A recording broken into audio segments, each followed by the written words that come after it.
Bien, amados hermanos, continuamos con nuestra serie de predicaciones en la carta de Primera de Timoteo y les voy a invitar a que abran su Biblia en Primera de Timoteo capítulo 3.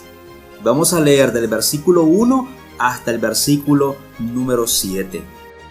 ¿Lo tenemos?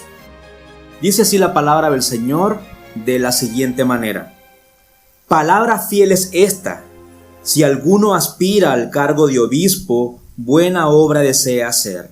Un obispo debe ser, pues, irreprochable, marido de una sola mujer, sobrio, prudente, de conducta decorosa, hospitalario, apto para enseñar, no dado a la bebida, no pendenciero, sino amable, no contencioso, no avaricioso, que gobierne bien su casa, teniendo a sus hijos sujetos con toda dignidad.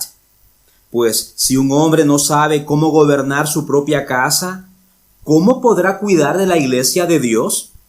No un recién convertido, no sea que se envanezca y caiga en la condenación en que cayó el diablo.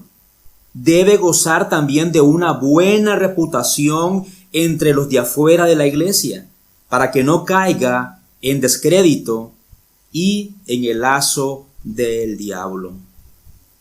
Amados hermanos, si la iglesia tiene la libertad de participar en la nominación de sus líderes, es muy importante que la iglesia estudie, medite lo que nos dice la palabra del Señor acerca de las características que debe de tener este hermano que desea ser anciano o pastor o obispo. Es la misma persona, son términos intercambiables, pero la palabra del Señor está hablando de la misma persona.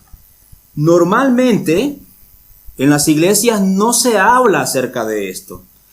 Incluso recuerdo en mi infancia y parte de mi juventud que la iglesia no predicaba mucho sobre esto.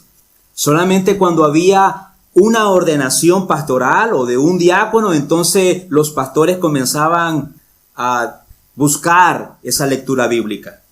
Pero considero que es importante que la iglesia recuerde esto constantemente, por lo menos cada 2 años. Y no solamente cuando la iglesia esté a punto de nominar y luego los ancianos oficialicen a un hermano. Veamos lo que nos dice la palabra del Señor. Y veamos qué importancia tiene esto para la iglesia del Señor. Conocer lo que nos dice su palabra acerca de los requisitos o de las características que debe de tener este hermano para ser un pastor o un anciano de la iglesia. Vamos a ver qué es lo que está en juego cuando la iglesia pasa por alto estos requisitos. Esto no es un juego, amados hermanos. Esto no es una opción para la iglesia. Bueno, iniciemos. Para la iglesia del primer siglo, es decir, la iglesia primitiva, era bueno que un creyente nuevo aspirara al puesto de anciano o pastor. Pero la mejor manera de lograrlo era madurar en su carácter cristiano y llenar varios requisitos. El mismo Timoteo era un joven. Ser un anciano o un pastor era una decisión muy seria, algo que no se puede tratar con ligereza en la iglesia. Y así sucedió en la iglesia del primer siglo. La iglesia no trataba la ordenación de un hermano al pastorado de manera ligera. Pablo enumera 16 requisitos que un hombre tenía que cumplir si espera servir como anciano o pastor en la iglesia. Esto no solamente quiero servir. Esto no solamente es tengo el deseo de trabajar en el ministerio, no.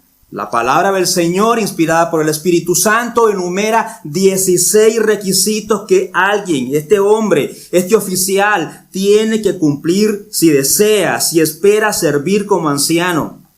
Y casi todos tienen que ver con su carácter. Un destacado teólogo del Nuevo Testamento, cuando mencionó acerca de la importancia del carácter de un pastor, él definió el término carácter como la forma de pensar y actuar que corre en el interior de alguien, que cuando lo partes, ves la misma persona por dentro y por fuera. Y si hay algo a lo que Dios pone atención, y mucha atención, es al corazón de un hombre. Por eso el texto de 1 de Timoteo, capítulo 3, del versículo 1 hasta el versículo 7, inicia indicando que el anciano debe ser, ¿cómo? Irreprochable. En la prédica anterior decíamos que cuando Pablo se refirió a que un anciano debe ser irreprochable, no está pensando en alguien que no peca, no es una persona perfecta. Porque si fuese así, entonces nadie pudiera ejercer este oficio, sino que es alguien que cuando peca, lidia íntegramente con su pecado. Alguien honesto, alguien transparente, que no tiene doble cara y que rinde cuenta a otros pastores o líderes para no tener ningún reproche. Tiene que ser un hábito, tiene que ser una cultura que este oficial rinda cuenta a los demás pastores, líderes e iglesia, amados hermanos. No es si quiere, tiene que hacerlo, tiene que ser un hábito. Y sé que esto no es fácil, amados hermanos. Son una de las cosas que el anciano o la persona que desea servir de esta manera tiene que desaprender muchas cosas que traemos del mundo. Porque en el mundo nosotros hacíamos lo que nosotros queríamos, lo que se nos daba la regalada gana. Nosotros imponíamos nuestros criterios. Y cuando alguien no aceptaba nuestros criterios o nuestras opiniones, entonces hacíamos berrinches. Y nos quedábamos tranquilos hasta que el otro, a la fuerza, tenía que aceptar mi criterio. En la vida cristiana no es así. Si para un creyente no es así, ¿cuánto más para un hermano que desea servir en el ministerio pastoral? Y esto es para la protección espiritual del hermano que desea servir en la iglesia, como también para la iglesia misma, amados hermanos, porque esto nos hace humildes. En otras palabras, un anciano o un pastor debe ser una persona de integridad, madurez y carácter sólido. Y ese es el deseo del apóstol Pablo, y no solamente para el obispo, sino también para todo el pueblo de Dios, para todos los creyentes. Pero para los ancianos o líderes debemos exhibir de manera destacada la integridad. ¿Por qué? Porque somos ejemplos y como tales somos imitados. Esta es la razón por la que el estándar es tan alto. Porque el discípulo tiende a parecerse a la persona que lo forma. El pastor reproduce en otros lo que él es. Jesús lo abordó de manera muy clara en Lucas capítulo 6, versículo 40. Un discípulo no está por encima de su maestro, pero todo discípulo después de que se haya preparado bien, será como ¿quién? Será como su maestro. Palabras en los mismos labios de nuestro Señor Jesucristo.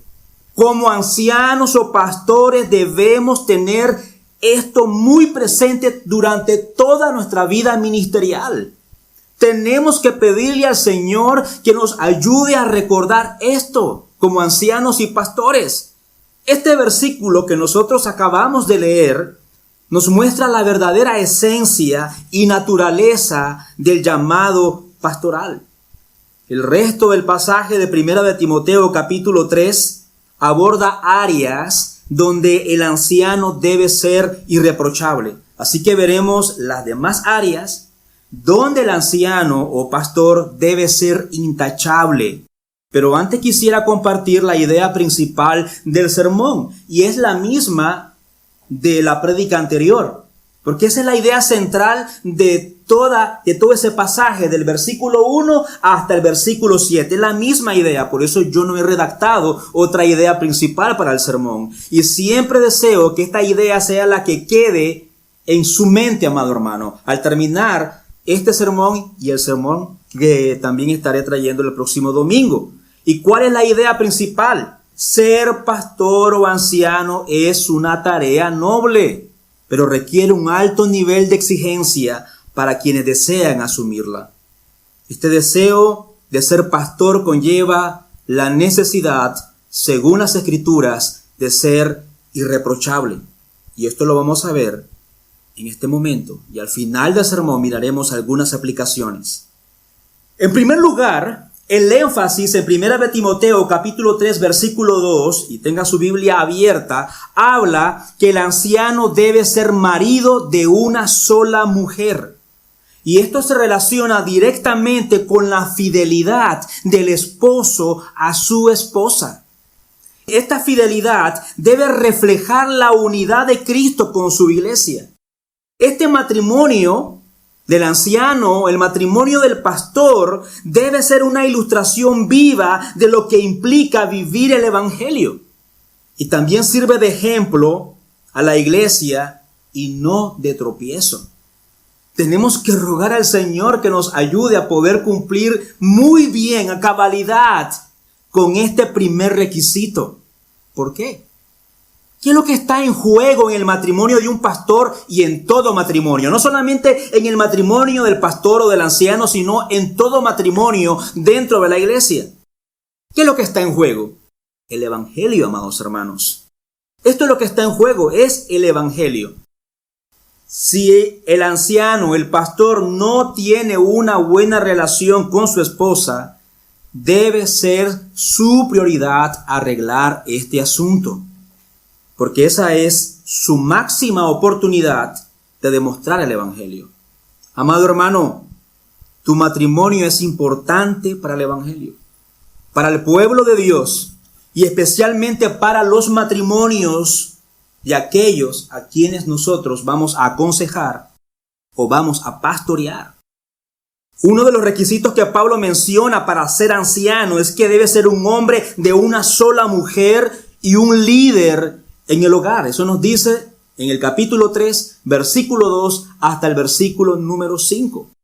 Alguien decía, no debe sorprendernos entonces que el apóstol Pablo escribiera en 1 de Corintios que aquellos que son infieles a sus cónyuges no tienen lugar en el reino de los cielos. Específicamente en 1 de Corintios capítulo 6 del versículo 12 al versículo 20.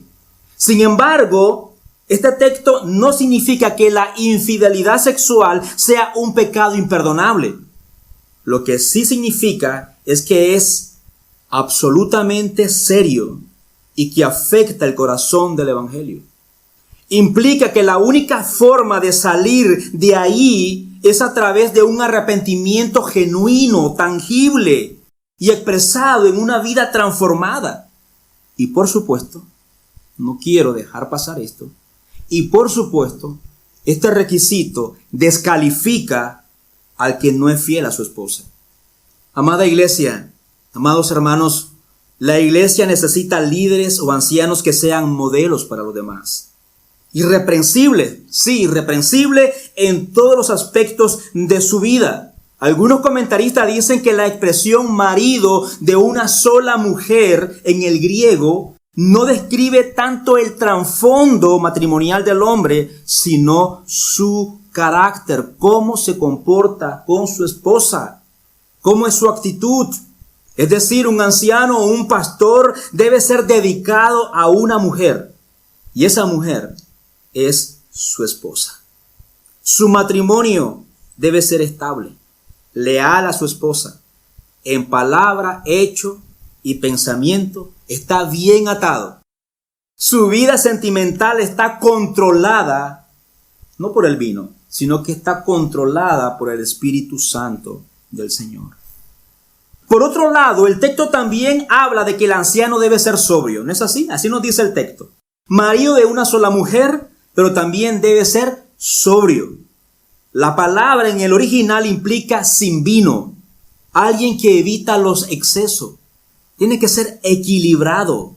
No es que hoy está aquí y al día siguiente usted lo ve al otro extremo, algo exagerado.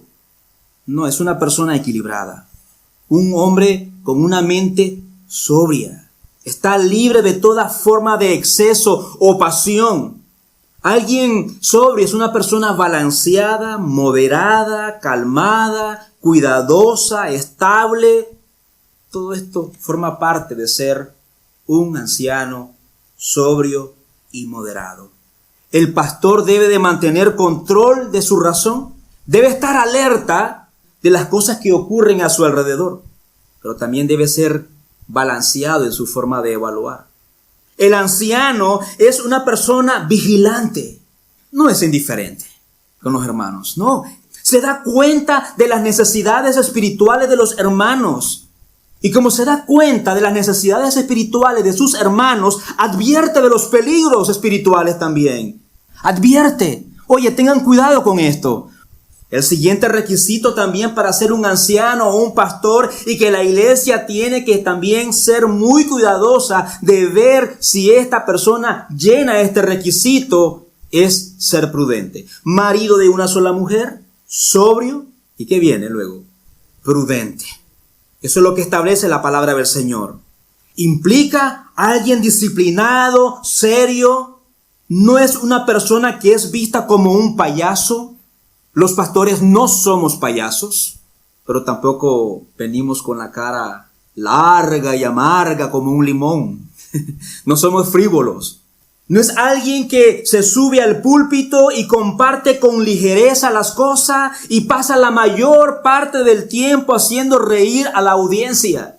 Vuelvo a decirlo, el pastor no es un payaso, amados hermanos. Controla sus pasiones, controla sus emociones. Cuando Pablo escribió a Timoteo en el capítulo 4, versículo 12, aquí encontramos un buen ejemplo de esto. Pablo le dice a Timoteo: sé ejemplo de los creyentes en palabra, conducta, amor, fe y pureza. El apóstol Pablo está pensando en una persona prudente. En este momento, Timoteo era un joven. Si ustedes observan al inicio del versículo, Pablo le advierte y le indica que no debe permitir que nadie menosprecie su juventud. Ahora, lo que tiene relevancia de este texto que nosotros acabamos de leer no es si el pastor es joven o viejo, sino que representa a Dios, y eso le da sobriedad y autoridad a su vida, amados hermanos.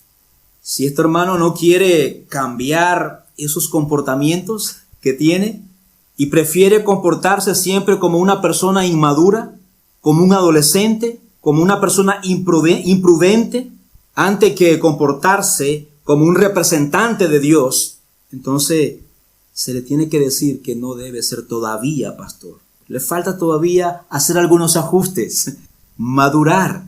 No podemos venir diciendo así a rajatabla: no puedes ser pastor, nunca en tu vida, ni lo sueñes.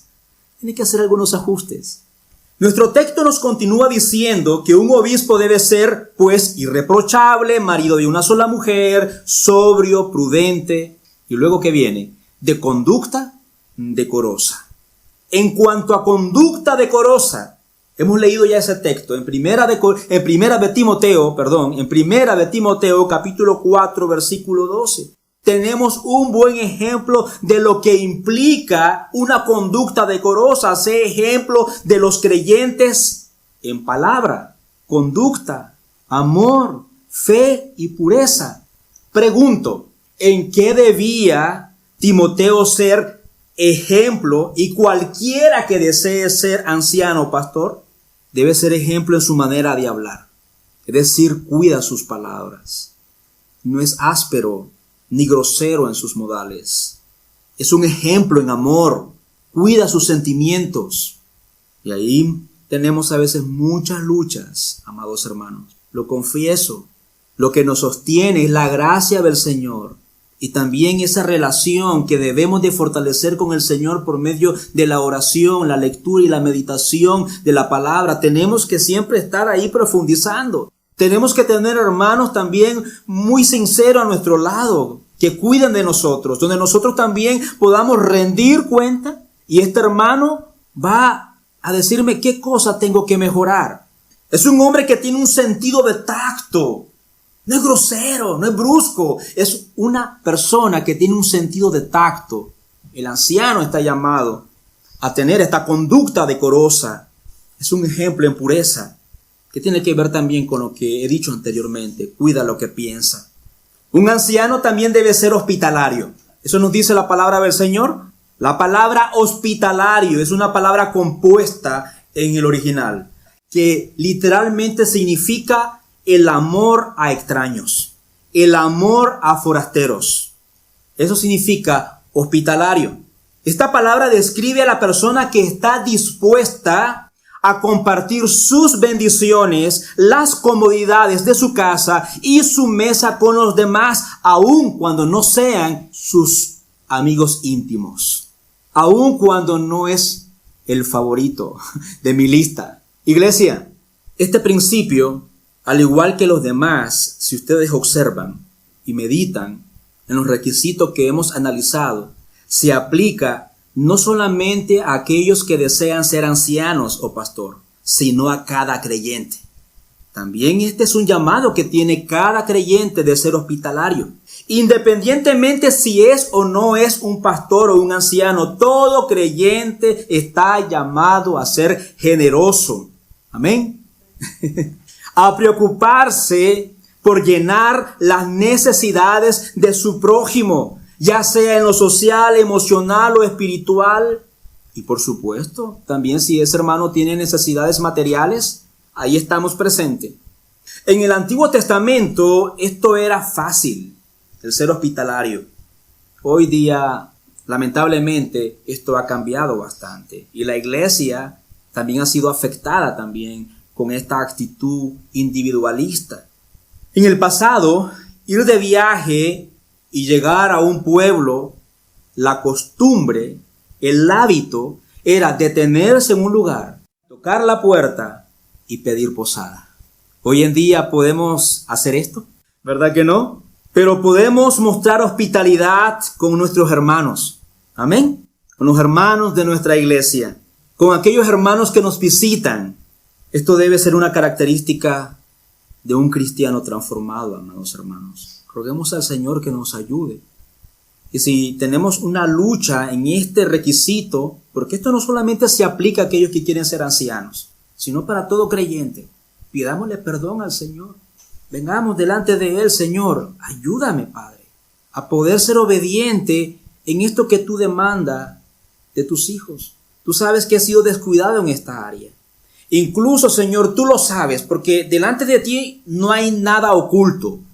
Tú lo sabes, Señor, incluso he hecho ciertas preferencias, he tenido cierto favoritismo también en ser hospitalario. Algunos sí y otros no. Tú, Señor, lo sabes que tengo una lista negra de las cuales estas personas no pueden ni pisar mi casa. Señor, ayúdame, Padre, perdóname. En la parábola de Lucas, capítulo 11, versículo 5 al versículo 8, Cristo nos presenta una situación que revela cómo pensaba la gente en aquellos tiempos. Leamos. Lucas capítulo 11, versículo 5 al versículo 8. Supongamos que uno de ustedes tiene un amigo y va a él a medianoche y le dice: amigo, préstame 3 panes, porque un amigo mío ha llegado de viaje a mi casa y no tengo nada que ofrecerle. Y aquel respondiendo desde adentro le dice: no me molestes, la puerta ya está cerrada y mis hijos y yo estamos acostados. ¿Cómo puedo levantarme para darte nada? Les digo que aunque no se levante a darle algo por ser su amigo, no obstante, por su importunidad, se levantará y le dará cuanto necesite. Pregunto, ¿por qué se atrevió este personaje a hacer esto? De ir donde su vecino a medianoche y tocar la puerta. Porque el vecino entendía que en su contexto, ese invitado, es decir, su invitado, era considerado como invitado también de toda la comunidad. Ese era el hábito, esa era la costumbre. Si no tienes pan para tu invitado, como tu vecino, debo de proveerte para tu invitado. De igual modo, mis amados hermanos, Cuando una persona llega a la iglesia debe considerar a esa persona como un invitado de toda la iglesia. La iglesia entera debe de asumir ese compromiso de brindarle comodidad, amor, servicio y un buen recibimiento. Voy a poner otro ejemplo práctico. Si nuestro hermano Jorge Rodríguez y su esposa vienen el 21 de junio, pero de 6 a 7 horas más tarde de la hora establecida, tipo 8, 9 de la noche, y el pastor Jorge me escribe que va a tomar un taxi para no incomodarme. Pregunto, ¿cómo deberíamos los líderes responder ante esta situación? ¿Cómo deberíamos de responder la iglesia ante esta situación? Amado hermano Jorge, ¿un taxi? No, jamás, mi amado pastor Jorge, jamás. Nosotros iremos por ti a las 12 de la noche y te llevaremos a ti y a tu esposa al hotel, porque eso es parte de lo que Cristo haría. Sí, pastor Jorge, toma un taxi, yo ya estoy dormido. ¿Cómo voy a levantarme y despertar a mis hijos? Mañana tengo que ir a trabajar temprano o tengo que hacer un montón de cosas. Sí, pastor, agarra el taxi que nosotros te lo pagamos. El hermano Jorge y su esposa llegan a un país extranjero que no conocen y el único contacto que tiene es el de 2 personas. Los líderes tenemos que ser los primeros en dar ese ejemplo. Eso tiene que ser una disposición del corazón y que tiene que verse de una manera práctica y visible cada día de nuestras vidas como líderes. De los requisitos anteriores que hemos mencionado, este siguiente requisito es muy clave: apto para enseñar. Si el pastor no es apto para enseñar, esta persona no puede desempeñar el oficio pastoral. La función principal del púlpito es la exposición de la palabra del Señor, con el propósito de enseñar, de instruir a la iglesia del Señor. Pero no solamente se queda en esa labor de poder predicar o de exponer la palabra del Señor desde el púlpito.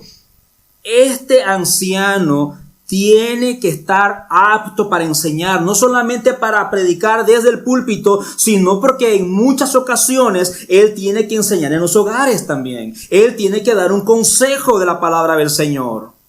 Esta idea es completada en otra carta del apóstol Pablo, específicamente en Tito, capítulo 1, versículo 9, y nos dice: debe retener la palabra fiel que es conforme a la enseñanza, para que sea capaz de ¿qué? De exhortar con sana doctrina y refutar a los que contradicen. Si ustedes observan este texto exige a los ancianos y pastores que sean estudiantes de la palabra de Dios. Un hombre que compara las escrituras no con su opinión, no con lo que él cree o supone. No, es un hombre que compara las escrituras con las escrituras.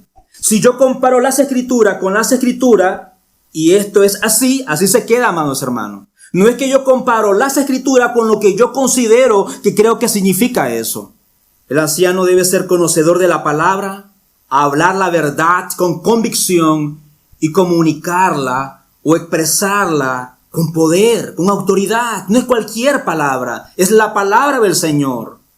La palabra del Señor, la enseñanza es de vital importancia para la iglesia. El apóstol Pablo le escribió a Timoteo de la siguiente manera en 2 de Timoteo capítulo 2 versículo 15. Lea conmigo este texto. Procura con diligencia. Pablo le escribe a Timoteo: Timoteo, procura con diligencia presentarte a Dios aprobado como obrero que no tiene de qué avergonzarse, que maneja con precisión la palabra de verdad.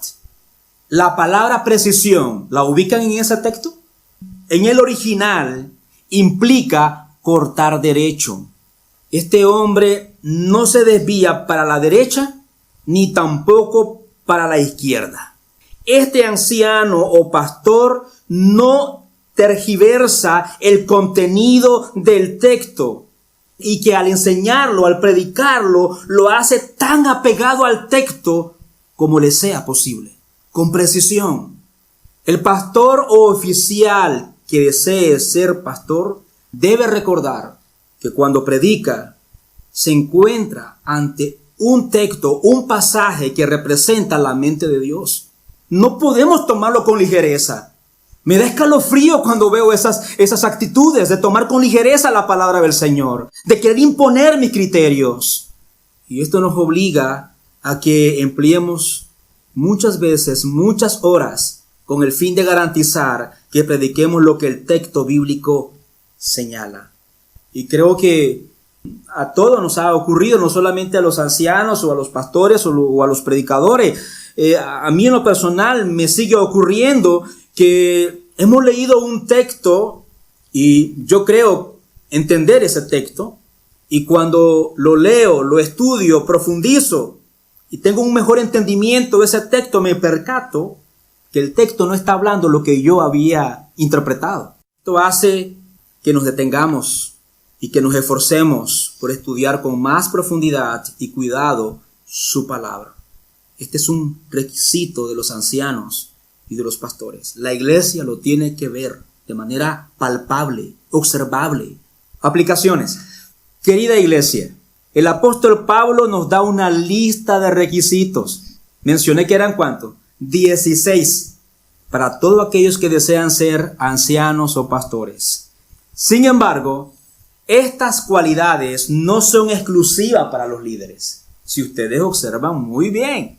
Y si comparamos las escrituras con las escrituras, nos vamos a dar cuenta de que estos requisitos o estas cualidades no son únicas y exclusivamente para los líderes, sino que todos los creyentes estamos llamados a vivir en santidad, buscando con la ayuda del Espíritu Santo acercarnos a la imagen de nuestro Señor Jesucristo. Así que, amada iglesia, reflexionemos en cómo estos principios bíblicos pueden aplicarse a nuestra vida diaria. Por ejemplo, el primer requisito, irreprensible. ¿Cómo yo puedo aplicar esto a mi vida como creyente, como un hijo de Dios? Todo hijo de Dios debemos esforzarnos a vivir de manera que nadie pueda acusarnos de comportamientos inmorales o injustos. Esto implica que cada creyente debe ser íntegro en todas sus acciones, tanto en público como en privado. ¿Esto solamente es para los ancianos? No, sino para todos nosotros como hijos de Dios. Preguntémonos, ¿estoy viviendo de una manera que honra a Dios y es un buen testimonio para los demás? ¿O estoy siendo de tropiezo? Marido de una sola mujer. ¿Esto solamente es para aquellos que desean ser pastores? Entonces los demás pueden tener 2 mujeres, 3 mujeres. No. Este principio destaca la importancia de la fidelidad en el matrimonio. No solo los pastores, sino todos los creyentes casados están llamados a ser fieles, leales, en pensamiento, en acciones, en todo a sus cónyuges. Todo matrimonio está llamado a reflejar la fidelidad de Cristo hacia su iglesia. Así que consideremos todos aquellos que estamos casados, cómo podemos fortalecer nuestras relaciones matrimoniales. Sobrio también implica tener un juicio claro y ser moderado. Y esto es para todos nosotros también como cristianos, en todas nuestras acciones. Como cristianos debemos ser equilibrados, sensatos, evitando los excesos, actuando con sabiduría. Y esto se aplica a todas las áreas de nuestras vidas. Sí, en nuestras palabras. Tienen que ser equilibradas. No podemos hablar con ligereza. Tenemos que pedirle al Señor. Él te va a guardar. Él es tu refugio. Ven delante de Él. Señor, tú conoces mis debilidades. Pongo en tus manos, Señor, mis palabras que puedan honrarte, que sean sensatas, que sean equilibradas, que no hable de manera exagerada. Ayúdame, Señor, a actuar con sabiduría. Iglesia, debemos recordar que todos estamos llamados a vivir en santidad, no por nuestras propias fuerzas, sino con la ayuda y la guía del Espíritu Santo. Esforcémonos cada día por reflejar la imagen de nuestro Señor Jesucristo en todas nuestras acciones, siendo ejemplos vivos del Evangelio en nuestras familias. Roguemos al Señor como padre, esposo. Les digo, esto no es fácil. No puedes hacer esto con tus propias fuerzas. Vas a fracasar. Tienes que rogar al Señor que te fortalezca, que te ayude. Tienes que depender del Señor para ser un ejemplo vivo del Evangelio en tu familia, amados hermanos. Para poder enseñar, para poder corregir a nuestros hijos. Para poder orientar también a la esposa, al esposo. Que podamos ser ejemplos vivos del Evangelio en nuestro centro de labores y en cualquier lugar donde el Señor nos ponga. Que el Señor nos ayude, que el Señor nos fortalezca y nos guíe en este camino de santificación. Y para los amigos, para ti amigos, unas últimas palabras. A través de este sermón queremos mostrarte con las Escrituras que este es el llamado que tenemos los creyentes de vivir una vida piadosa, especialmente aquellos que desean ser pastores. No somos perfectos. Somos pecadores, tenemos nuestras debilidades, pero por la gracia del Señor somos pecadores arrepentidos. En esta nueva vida en Cristo, rogamos al Señor, pero también somos intencionales, reconocemos nuestra responsabilidad, es decir, nos esforzamos en vivir en obediencia por lo que Él ha hecho por nosotros, amados hermanos. Vivimos para su gloria, vivimos para su honra, querido amigo, y estamos convencidos por la palabra misma del Señor, de que este es el verdadero propósito de la vida. Este es el verdadero propósito para el cual fuimos creados. Si deseas vivir el verdadero propósito de la vida, si quieres vivir el propósito verdadero para el cual fuiste creado, ven a Cristo. Arrepiéntete de tus pecados. Reconoce que eres un pecador. Reconoce que no puedes salvarte con tus propias fuerzas. Reconoce que no puedes hacer nada para ser salvo. Reconoce, te ruego, te suplico, reconoce de que somos merecedores de la ira de Dios. Reconoce de que estás necesitado de un Salvador. Y ese Salvador se llama Jesucristo, quien murió por nuestros pecados y resucitó al tercer día conforme las Escrituras. Hoy es el día aceptable. No es mañana. Es hoy. Tú no sabes en qué circunstancia tú te encuentras el día de mañana. Tú no sabes realmente si tú vas a vivir el día de mañana o en 2-3 horas. Tú no lo sabes. La muerte no discrimina edad. Si eres joven, si eres viejo. Si estás enfermo o no estás enfermo. Si tienes dinero o no tienes dinero. No va a respetar si tienes grandes proyectos o no tienes proyecto. El día aceptable es hoy. Dios te bendiga. Oramos al Señor. Estamos delante de tu presencia, Señor. Y te queremos rogar, te queremos suplicar, Señor, como tu iglesia, este puñado de hermanos que estamos aquí, Señor, que tú has convocado, que podamos ser fieles a esta responsabilidad que tú has puesto, Señor, también en nuestras manos como iglesia. Tú nos has concedido la libertad de nominar a ancianos, diáconos, también teniendo presente que los pastores tienen autoridad y que ellos al final estarán evaluando los requisitos de este hermano.